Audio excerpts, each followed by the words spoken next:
안녕하십니까. 북한민주화위원회 위원장 허광일입니다.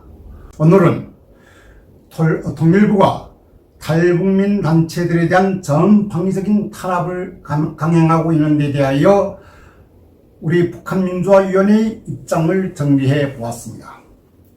이미 보도된 바와 같이 대북전단을 북한으로 보내던 박상학 형제의 법인단체 취소와 함께 탈북민 북한 인권 관련 단체들에 대한 정권 차원의 노골적인 탄압이 이미 시작되었다는 것을 삼척동자가 다 아는 사실입니다.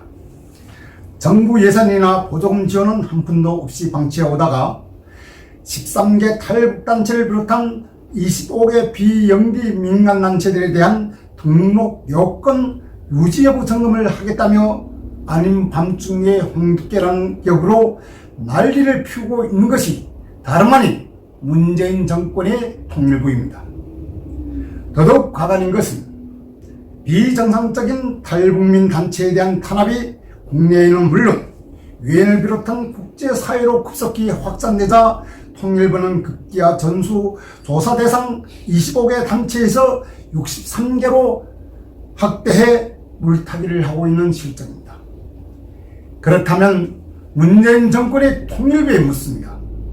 몇몇 탈북민 인권단체가 북한에 보내는 대북전단이 김정은 비위를 거슬리게 한 것이 그처럼 탄압의 사유라면 정부의 주도로 김정은의 목숨을 직접 겨냥한 세계 최고의 벙커버스터와 핵잠수함, 최신형 전투기 생산 능으로 북한을 이미 따돌리고 세계 6위 군사대국으로 떠오른 대한민국, 이 둘 중에 어느 것이 북한에 더 위협적입니까?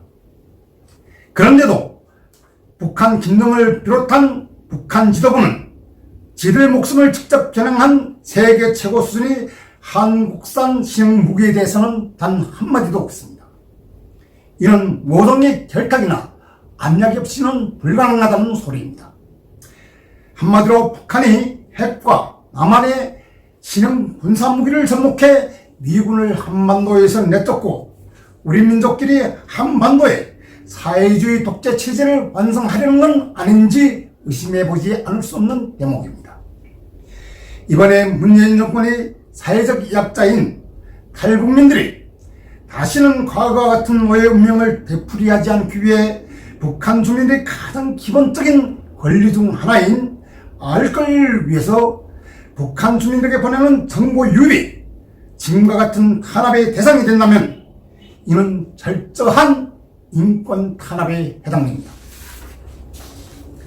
이는 또한 국민 통합이 아닌 자기 편만을 위한 수악한 국론 분열이 사회적 약자인 탈북민들에 대한 배타적인 정책으로 탈북민 사회의 또 다른 분열을 초래할 수 있다는 점을 직시해야 합니다.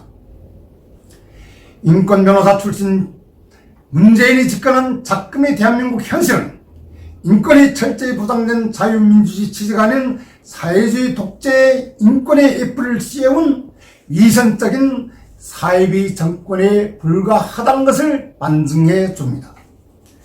더더욱 문재인 정권은 지난해 자유를 찾아왔다 서울 한복판에서 굶어 죽은 탈북민 고 한송호 모자에 대한 사과는커녕 강화문 분향소를 5개월 가까이 지키면서 대정부 사죄를 요구한 우리 탈북민들을 끝끝내 외면했습니다. 어디 그뿐입니까? 문재인 정권의 통일부는 작년 11월 5일에는 20대 초반 2명의 탈북 어부에게 당치 않는 사진제를 들씌워 북한에서처럼 눈과 입에 안대와 재갈을 물려 판문점을 통해 강제 북송시킨 반인륜적 말행을 저지른 장본인이기도 합니다. 우리는 때가 되면 통일부가 주도한 이 사건의 진실에 대하여 우리 국민들과 전 세계 평화의 양심에 널리 알릴 것입니다.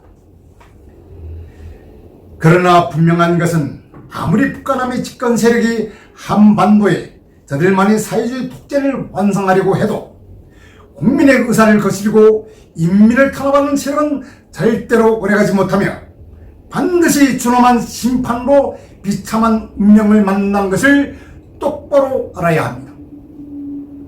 우리는 현 상황을 냉정하게 직시하면서 이번 문재인 정권의 통일부가 자행하는 탈북민 단체에 대한 탄압에 맞서 통일부의 비정상적인 점검을 단호히 배격합니다. 다만 정부의 예산과 보조금을 단 한 푼도 받지 않는 상황이지만 정부의 점검을 받을 경우 분명한 전제 조건을 제시하지 않을 수 없습니다.